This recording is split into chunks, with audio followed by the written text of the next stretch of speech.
Hi all, ಎಲ್ಲರಿಗೂ welcome to my YouTube channel Keerthi's vlogs Kannada.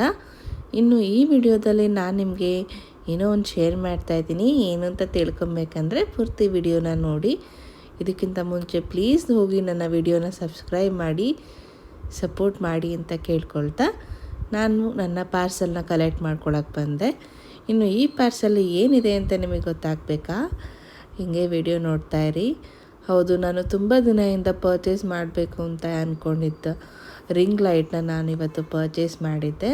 So ಅದನ್ನು assembling ಮಾಡೋ ವೀಡಿಯೋನ ನಾನು ನಿಮ್ಮ ಜೊತೆ ಶೇರ್ ಮಾಡ್ಕೊಳ್ಬೇಕು ಅಂತ ಹೇಳಿ ಈ ವಿಡಿಯೋನ ಮಾಡ್ತಾಯಿದ್ದೀನಿ. ಇನ್ನು ರಿಂಗ್ ಲೈಟಲ್ಲಿ ಇದು 3 ಶೇಡ್ಸ್ ಆಫ್ ರಿಂಗ್ ಲೈಟ್ನ ನಾನು ಪರ್ಚೇಸ್ ಮಾಡಿದ್ದೆ. ಸೊ ಇದು ಬಂದ್ಬಿಟ್ಟು ರಿಂಗ್, ಮತ್ತು ಇದ್ರ ಜೊತೆಗೆ ಸ್ಟ್ಯಾಂಡ್ ಕೂಡ ಬಂದಿತ್ತು. ಸ್ಟ್ಯಾಂಡನ್ನ ಕೂಡ ರಿಮೂವ್ ಮಾಡಿದೆ.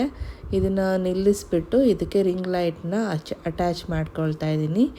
ಸೊ ಇದ್ರ ಜೊತೆಗೆ ಬಂದಿದ್ದ ಐಟಮ್ಸ್ನ ಕೂಡ ನಾನು ತೆಗೆದಿಟ್ಕೊಂಡೆ. ಇನ್ನು ಸ್ಟ್ಯಾಂಡ್ ಬಂದ್ಬಿಟ್ಟು ತುಂಬ ಗಟ್ಟಿಗಿತ್ತು, ಸ್ಟ್ರಾಂಗ್ ಆಗಿತ್ತು. ಸ್ಟ್ಯಾಂಡನ್ನ ನಾನು ತೆಗೆದುಬಿಟ್ಟು ಸ್ಟಿಕ್ನ ಕರೆಕ್ಟಾಗಿ ನಿಲ್ಲಿಸೋಕ್ಕೆ ಪ್ರಯತ್ನ ಮಾಡ್ತಾಯಿದ್ದೀನಿ. ಅದು ಸ್ವಲ್ಪ ಶೇಕ್ ಆಗ್ತಾಯಿತ್ತು. ಸೊ ಅದನ್ನು ನೀಟಾಗಿ ರಿಮೂವ್ ಮಾಡಿಬಿಟ್ಟು ನಿಲ್ಲಿಸ್ಕೊಳ್ಳೋಣ ಅಂತ ಹೇಳಿ ರೆಡಿ ಮಾಡ್ಕೊಳ್ತಾ ಇದ್ದೀನಿ. ನನಗೂ ಅಸೆಂಬ್ಲಿಂಗ್ ಅಷ್ಟು ಐಡಿಯಾ ಇರಲಿಲ್ಲ, ಯಾಕಂದರೆ ನಾನು ಇದನ್ನು ಫಸ್ಟ್ ಟೈಮ್ ಪರ್ಚೇಸ್ ಮಾಡಿದ್ದು. ಸೊ ಇದು ಯಾವ ರೀತಿ ನಾನು ಮಾಡಬೇಕು ಅಂತ ಹೇಳಿ ಟ್ರೈ ಮಾಡ್ತಾಯಿದ್ದೆ. ಸೊ ಅಲ್ಲಿ ನಾಬ್ ಕೊಟ್ಟಿರ್ತಾರೆ, ಆ ನಾಬ್ನ ರಿಮೂವ್ ಮಾಡ್ತಾ ಇದ್ದಂಗೆಲ್ಲ ಸ್ಟ್ಯಾಂಡು ದೊಡ್ಡದು ಚಿಕ್ಕದು ಆಗುತ್ತೆ. ಅದನ್ನು ನಾವು ಚೇಂಜಸ್ ಮಾಡ್ಕೊಳ್ಬೇಕು. ಇನ್ನು ಇದಾದಮೇಲೆ ರಿಂಗ್ ಲೈಟ್ನ ನಾನು ರಿಮೂವ್ ಮಾಡಿದೆ. ಇದರಲ್ಲಿ 3 ಶೇಡ್ಸ್ ಆಫ್ ಕಲರ್ಸ್ ಬರುತ್ತೆ. ಸೊ ಅದನ್ನು ಕೂಡ ಅಟ್ಯಾಚ್ ಮಾಡಿದಾಗ ಈ ರೀತಿ ಕಾಣುತ್ತೆ. ಇನ್ನು ಇದನ್ನು ನಾವು ಮಾಡೆಮ್ಗೆ ಕನೆಕ್ಟ್ ಮಾಡಿದಾಗ ಲೈಟ್ಸ್ ಬರುತ್ತೆ.